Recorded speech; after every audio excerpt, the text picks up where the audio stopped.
ಕಂಪು ಒಮ್ಮೆ ಸೂಸಿದಾಗ ಮನಕ್ಕೆ ಖಂಡಿತವಾಗಿಯೂ ತಂಪು. ರಂಗ ಕಸುವು ಅಥವಾ ಈಗಿನ ಪಲ್ಲಟ ಗಮನಿಸಿದಾಗ ಕೆಲವು ಸಲ ಖೇದ ಆಗೋದು ನಿಜ. ಆದರೆ ನಮ್ಮ ಅಮ್ಮು, ನಾವು ಸುಷ್ಮಾ ಅಮ್ಮು ಅಂತಲೇ ಕರೆಯೋದು, ಅಮ್ಮು ಇಟ್ಟ ದಿಟ್ಟ ಹೆಜ್ಜೆಯಿಂದಲೇ ಆಕೆಯನ್ನು ವೀರ್ ಕಥಾಕಾರ್ ಸೃಷ್ಟಿ ಮಾಡೋ ಹಾಗೆ ಮಾಡಿದೆ. ಕಂಬಾರರನ್ನು ಅಷ್ಟಲ್ಲದೆ ಮಾಯಾದ ಮನದ ಭಾರ ಇರ್ತವಲ್ಲ, ಅದು ಹಳೆಯ ಸಾಲುಗಳು. ಆದರೆ ಹೊಸತಕ್ಕೆ ಸಮಕಾಲೀನಕ್ಕೆ ಅನ್ವಯ ಮಾಡ್ಬೋದಾದ ಸಾಲುಗಳೇನು ಅಂತಂದರೆ, ನಿಂತ ನೀರ ಕಲಕಬೇಡಿ ಕಲ್ಲುಗಳೇ, ಹೂ ದಳಗಳ ಇರಿಯ ಬೇಡಿ ಮುಳ್ಳುಗಳೇ, ಏನಿವೆಯೋ ನೋವು ಅವಕ್ಕೆ ತಮ್ಮವೇ, ಬಾಳಲಿ ಬಿಡಿ ತಮ್ಮಷ್ಟಕ್ಕೆ ಸುಮ್ಮನೆ ಅಂತ ಹೇಳಿದಂಥವ್ರು ಲಕ್ಷ್ಮೀನಾರಾಯಣ ಭಟ್ರು. ಇಂಥ ಕಾವ್ಯ ಸ್ಫುರಣ ಇದೆಯಲ್ಲ, ಈಗಿನ ಕಾಲಕ್ಕೆ ಕಡಿಮೆ ಆಗ್ತಾ ಇಲ್ಲ ಅನ್ನೋದನ್ನು ಅಮ್ಮು ಇಂಥದ್ದು ಕೆಲಸದ ಮುಖಾಂತರ ಸಾಬೀತು ಮಾಡೋಕ್ಕೆ ಹೊರಟಿದ್ದಾರೆ ಅಂತ ಅನಿಸುತ್ತೆ. ಮಾಯಾದ ಮನದ ಭಾರ ಅಂತಂದಾಗ ನಿಜವಾದ ಅರ್ಥದಲ್ಲಿ ಭಾರ ಆಗುತ್ತೆ, ಮನಸ್ಸು ಭಾರ ಆಗುತ್ತೆ. ಗೋಪಾಲ್ ವಾಜಪೇಯಿಯವರ ಸಾಹಿತ್ಯದಲ್ಲಿ ಮೂಡಿಬಂದಂತಹ ಎಲ್ಲ ಸಾಲುಗಳಿವೆಯಲ್ಲ, ಅದು ನಾಗಮಂಡಲಕ್ಕಾಗಲಿ ಹಯವದನಕ್ಕಾಗಲಿ ಇಂಥ ಎಲ್ಲ ನಾಟಕಗಳಿಗೆ ಅವರು ಬರೆದ ಸಾಹಿತ್ಯವನ್ನು ನಾವು ಗೂಢಾರ್ಥ, ತದ್ಧಿತಾರ್ಥ, ಇತರೆ ಅರ್ಥಗಳೊಟ್ಟಿಗೆ, ಅದರ ವ್ಯಂಗ್ಯಾರ್ಥವೂ ಇದೆ, ಆ ಅರ್ಥಗಳೊಟ್ಟಿಗೆ ಇದನ್ನು ಗ್ರಹಿಸಬೇಕಾಗಿದೆ.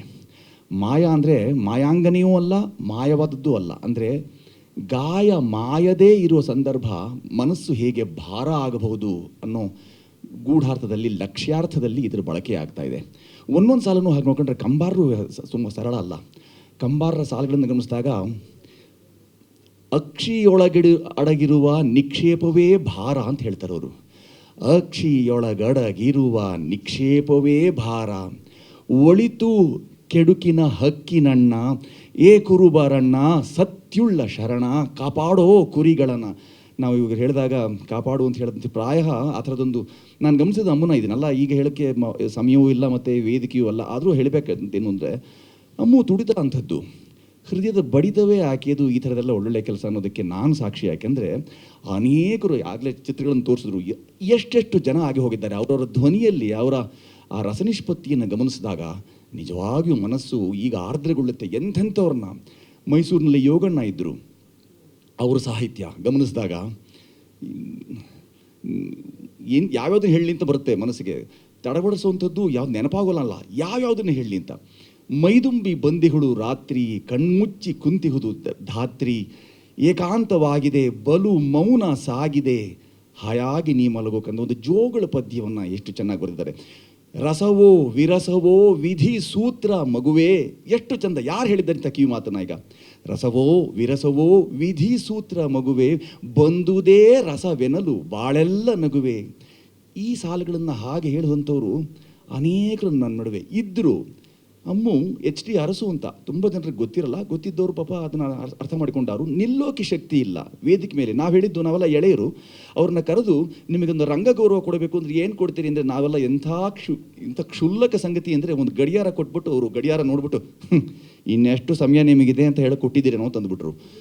ಎಂಥ ಹೊಡೆತ ಅದು ಅಂತ ಹೇಳಿದ್ರೆ. ಆದರೆ ಅಮ್ಮು ಆ ಕೆಲಸ ಮಾಡಲಿಲ್ಲ, ಮುಂದೆ ಕೂತಿದ್ಲು. ನಾವು ಗಡಿಯಾರ ಕೊಟ್ವಿ, ನಿಮ್ಗೆ ವೇದಿಕೆ ಕೊಡ್ತೀವಿ ನೀವು ಮಾಡಿ ಅಂದರೆ, ಇಬ್ಬರು ಹೊತ್ಕೊಂಡು ಬರಬೇಕಾದಂಥ ದೇಹವನ್ನು ನಿಂತು ಉದ್ದನೆ ಬಿಟ್ಟಂಥ ಕೂದಲನ್ನು ಒಮ್ಮೆ ಹೀಗೆ ಮಾಡಿಕೊಂಡು 15 ನಿಮಿಷ ಅವ್ರು ಮಾಡಿದ ರಾವಣ ಪಾತ್ರವನ್ನು ಆ ದಿವಸ ಕಲಾಕ್ಷೇತ್ರದಲ್ಲಿ ಕಿವಿಗಡ ಚಿಕ್ಕುವ ಚಪ್ಪಾಳೆ ಕರತಾಡನ. ನಾವು ಯಾರು ಏನೂ ಹೇಳಿಲ್ಲ, ನಾವು ಮಂತ್ರ ಮುಗ್ಧರಾಗ್ಬಿಟ್ಟಿದ್ವಿ, ಸ್ತಂಭೀಭೂತರಾಗಿದ್ವಿ. ಅಲ್ಲೆಲ್ಲ ನಿಂತು ಎಲ್ಲ ಇಡೀ ನಮ್ಗೆ ಗೊತ್ತಿಲ್ಲದಂಗೆ ಕಣ್ಣಾಲೆಗಳು ಒದ್ದೆ ಆಗಿಬಿಟ್ಟಿದ್ವು. ನಿಂತವರೆಲ್ಲರೂ ಅಲ್ಲಿ ಎಲ್ಲರೂ ನಿಂತು ಅವರಿಗೆ ಗೌರವ ಸೂಚಿಸಿದ್ದಲ್ಲದೆ ಮತ್ತೆ ಬನ್ನಿ ಬನ್ನಿ ಬನ್ನಿ ಅಂತ ನಡುಗು ಕೈಯಿಂದ ಹಿಡ್ಕೊಂಡು ಅದನ್ನು ಬಿಡುವ ಸಮಯ ಅದು. ಆ ಸಮಯದಲ್ಲಿ ಹೋಗಿ ಮಾಡಿದಾಗ ಅಮ್ಮು ಮಾಡಿದ ಕೆಲಸ ನಮಗೆ ಗೊತ್ತಿಲ್ಲ.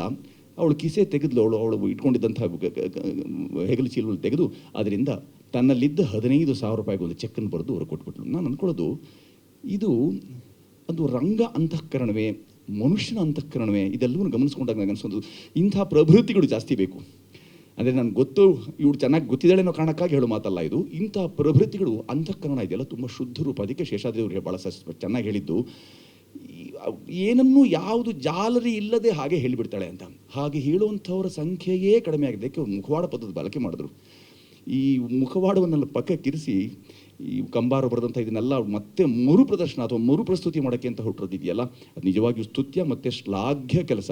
ನನಗೆ ನಿನ್ನ ಬಗ್ಗೆ ತುಂಬ ಹೆಮ್ಮೆ ಇದೆ. ಹೆಮ್ಮೆ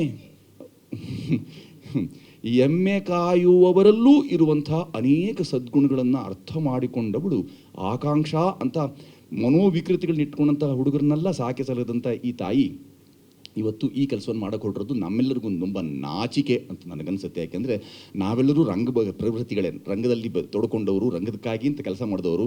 ನಾವು ಮಾಡಬಹುದಾಗಿದ್ದ ಮಾಡದೇ ಉಳಿದ ಕೆಲಸವನ್ನು ಅಮ್ಮು ಮಾಡ್ತಾ ಇದ್ದಾಳೆ. ಈ ಕೆಲಸ ದೊಡ್ಡವರು ಹಿರಿಯರು ಸಹ ತಮ್ಮ ಸ್ವಹಿತಕ್ಕೆ, ಸ್ವಾರ್ಥಕ್ಕೆ ಬಳಸ್ಕೊಂಡ್ಬಿಟ್ರು. ಅವಳಿಗೆ ಒಳ್ಳೆಯ ಪ್ರಯಾಣ, ಬದುಕಿನ ಪ್ರಯಾಣ ತುಂಬ ನಿಚ್ಚಳವಾಗಿದ್ದಿದ್ರೆ ಕಾಲ ಗರ್ಭದಲ್ಲಿ ಹುದುಗಿ ಅಥವಾ ಕಳೆದು ಹೋಗ್ಬೋದಂಥ ಈ ಹಾಡುಗಳನ್ನು ನಮ್ಮ ಸ್ಮೃತಿ ಗರ್ಭದಲ್ಲಿ ಉಳಿಸುವ ಕೆಲಸವನ್ನು ಅಮ್ಮು ಮಾಡ್ತಾ ಇದ್ದಾಳೆ ಅಂತ ಅತಿಶಯ ಅಲ್ಲದೆ ಮುಂದೆ ನಿಂತಿರ್ತಾವಳು. ಹಿಂದೆ ಹೋದಾಗಲೂ ಅದನ್ನೇ ಮಾತು ಹೇಳ್ತೀನಿ ನಾನು, ಮುಂದೆ ನಿಂತಿರೋ ಕಾರಣಕ್ಕಾಗಿ ಅಲ್ಲ. ಈ ಸ್ಮೃತಿ ಗರ್ಭದಲ್ಲಿ ಉಳಿಬೋದಂಥ ಮಾತುಗಳನ್ನು ಈ ಕಾಲಗರ್ಭದಲ್ಲಿ ಹೂತು ಹೋಗ್ಬೋದಂಥ ಸಾಧ್ಯತೆಯನ್ನು ಮುಂದೂಡಿದ್ದೀಯ ನೀನು, ಕಳೆದು ಹೋಗಲಿಲ್ಲ. ಹಾಗೆ ನೋಡಿಕೊಂಡ್ರೆ ಪರಮಣ್ಣ ಚೆನ್ನಾಗಿ ಗೊತ್ತು. ಇದೇ ಪರಮಣ್ಣವರು, ನಾವು ಪರಮಶಿವನಂತ ಅವರನ್ನು ಪಮ್ಮಿ ಅಂತಲೇ ಕರಿತಾ ಇದ್ದರು. ಪಂಚ ಮಹಾಪಾತಕೀಯರು ಅಂತಲೇ ಕರೆಸ್ಕೊಳ್ತಿದ್ರು. ಆ ಮಹಾಪಾತಕೀಯರಲ್ಲಿ ಹಿರಣ್ಯನವರು ಇದ್ದರು, ಮುಸುರು ಕೃಷ್ಣಮೂರ್ತಿ ಇದ್ದರು, ಯೋಗಣ್ಣ ಇದ್ದರು, ಪರಮಣ್ಣ ಇದ್ದರು. ಇವರೆಲ್ಲರೂ ವಜ್ರಪ್ಪನವರಾಗಲಿ ಎಂತೆಂಥವ್ರನ್ನ ನಾವು ನೋಡಿದ್ದೇವೆ ಅಂದರೆ ಅವರೆಲ್ಲರನ್ನೂ ಮತ್ತೆ ಕಿವಿಯಲ್ಲಿ ಉಳಿಸ್ಕೊಳ್ಳೋಕ್ಕೂ ಸಾಧ್ಯವಾಗದೆ ಹೋಯ್ತಲ್ಲ. ಅಂಥದ್ದನ್ನು ಇವು ಪ್ರೇಷಣೆ ಮಾಡ್ತಿರುವಂಥ ಅಮ್ಮಗೆ ನಾವೆಲ್ಲರೂ ನಮ್ಮ ಕಡೆಯಿಂದ ಒಂದು ಬೆನ್ನು ಚಪ್ಪರಿಕೆ, ಬೆನ್ನು ನೇವರಿಕೆ ಮತ್ತು ಇನ್ನೇನು ಅಲ್ಲದೆ ಹೋದರೆ 15,000ಗಳನ್ನು ಅರಸುವರಿಗೆ ಕೊಟ್ಟಂಥ ಕೈಗಳಿವೆಯಲ್ಲ, ಅದು ಬರಿದಾಗಿ ಇನ್ನೊಂದು 15,000 ಕೊಡಿ ಅಂತ ಯಾರನ್ನು ಕೇಳದ ರೀತಿಯಲ್ಲಿ ನೋಡ್ಕೊಳ್ಬೇಕಾದ ಪರಿಸ್ಥಿತಿ ಈ ಕಾಲಘಟ್ಟದ್ದು. ಈ ಸ್ಥಿತ್ಯಂತರ ಕಾಲಘಟ್ಟದಲ್ಲಿ ನಮಗೆ ಕಂಬಾರರ ಸಾಲುಗಳು ಮತ್ತೆ ಮರುಪ್ರೇಷಣೆ ಆಗ್ತಿದೆ.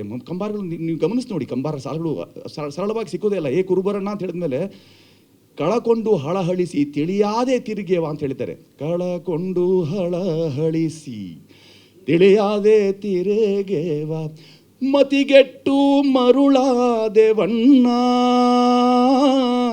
ಹೇ ಕುರುಬರಣ್ಣ ಸತ್ಯುಳ್ಳ ಶರಣ ಕಾಪಾಡೋ ಕುರಿಗಳನ್ನ.